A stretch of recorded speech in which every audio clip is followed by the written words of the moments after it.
Avec leurs longues pattes fines, ils ne passent pas inaperçus en bordure d'étangs et de marais. Depuis plusieurs jours, les échassiers du Sud sont de retour dans l'archipel, à l'exemple de cette grande aigrette. Un bel oiseau blanc que l'on peut voir en plus grand nombre cette année. Pour les ornithologues amateurs comme Patrick Bouez, la saison est assez exceptionnelle. On en a dénombré un minimum de 12, ce qui est énorme. Et encore, 12, c'est la partie émergée de l'iceberg, je pense.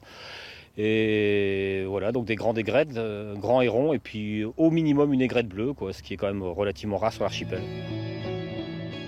3 espèces d'oiseaux échassiers nous rendent donc visite cette année. La grande aigrette, elle se présente chez nous tous les 3 ou 4 ans en général. L'aigrette bleue que voici, l'animal est plus petit et sa présence dans notre région est exceptionnelle. Et enfin le grand héron ou le grand héron bleu, il vient chaque année ou presque au printemps mais aussi à l'automne.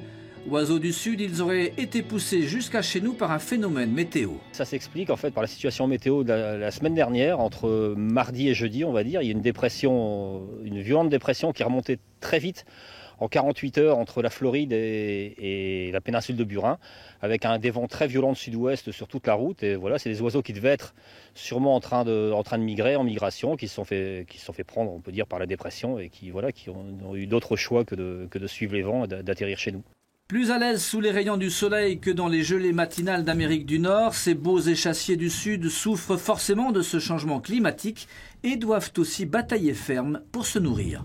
Les étangs sont dégelés, donc ils peuvent trouver un peu à manger, mais bon, c'est quand même difficile. Et les températures, hier, ce matin, -6, -5, c'est vrai qu'on voit les oiseaux qui ne sont pas en forme du tout au lever du soleil. Heureusement, il fait beau, ils peuvent se réchauffer dans la journée, mais j'espère pour eux qu'ils arriveront à reprendre des forces et à repartir très vite.